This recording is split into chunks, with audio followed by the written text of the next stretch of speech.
दर्पण की पहचान कैसे करेंगे आप कैसे समझेंगे कि कौन उत्तल दर्पण है, कौन अवतल दर्पण है और कौन समतल दर्पण है?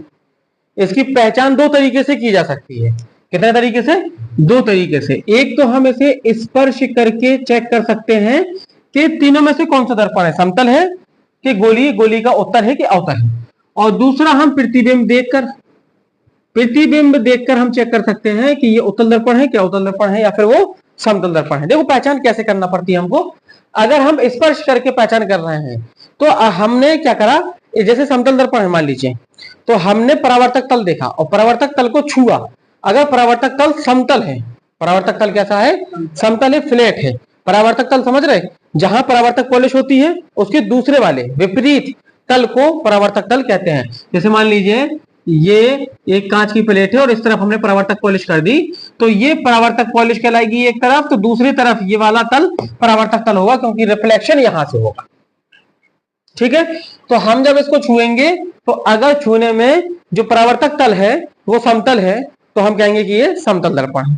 ठीक है, अब उत्तल दर्पण का मतलब क्या होता है? उत्तल दर्पण आपने अगर देखा होगा तो उत्तल दर्पण बनता है इस तरीके से, जिसके अवतल पृष्ठ पर पॉलिश होती है, यानी दबे हुए पृष्ठ पर पॉलिश होती है।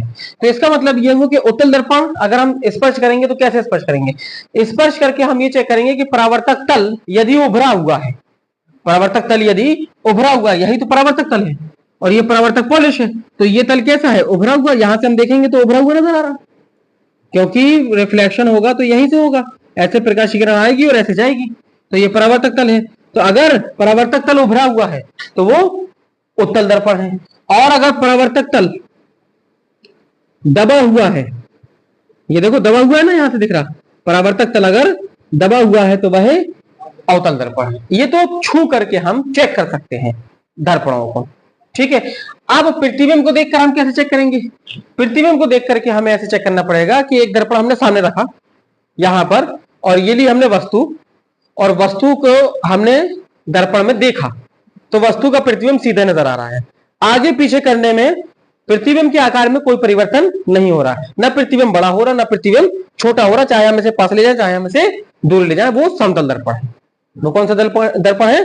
समतल दर्पण है। अब इसके बाद में एक होता है आपका अवतल दर्पण। अवतल दर्पण की क्या पहचान है? ये मान लीजिए अवतल दर्पण है, हमने पास में रखी वस्तु, वस्तु का अगर हमने पास में रखा तो वस्तु का प्रतिबिंब सीधा और बड़ा बनेगा, वस्तु का प्रतिबिंब सीधा और बड़ा बनेगा, सीधा और बड़ा बनेगा। अगर हम वस्तु को दूर ले जाए, दर्पण से वस्तु को दूर ले जाए, तब प्रतिबिंब उल्टा हो जाए। जब हम प्रतिबिंब दर्पण में देखेंगे तो वो उल्टा हो जाए। बिल्कुल पास रखा था तो कैसा बना था? सीधा। जब हम एकदम दूर ले जा रहे हैं तो कैसा बन रहा है? उल्टा। उल्टे के साथ साथ बड़ा भी बन सकता है और छोटा भी बन सकता है। वस्तु का प्रतिबिंब उल्टा बनेगा, वस्तु हम ऐसे सीधे रखेंगे, प्रतिबिंब हमें अंदर उल्टा दिखाई देगा दूर ले जाने पर। दर्पण से दूर ले जा रहे हैं अगर हम वस्तु, और दूर ले जाने पर बड़ा भी हो सकता है और प्रतिबिंब छोटा भी हो सकता है। वो डिस्टेंस पे डिपेंड करेगा कि आप कितने दूर ले जा रहे हैं। और अगर हम बात करें किसकी? उत्तल दर्पण की, तो उत्तल दर्पण में आप देखेंगे कि वस्तु को अगर रखते हैं तो वह सदैव सीधा बनेगा। प्रतिबिंब कैसा बनेगा? सीधा बनेगा और वस्तु से छोटा बनेगा। सीधा बनेगा और वस्तु से कैसा बनेगा? छोटा बनेगा। तो समझ लीजिए कि वो उत्तल दर्पण है। तो ऐसे हम प्रतिबिंबों को देखकर या दर्पणों को, प्रतिबिंबों को देखकर या दर्पण को स्पर्श करके बता सकते हैं कि ये कौन सा दर्पण है। क्लियर है इतनी पूरी बात? इसमें कोई दिक्कत तो नहीं?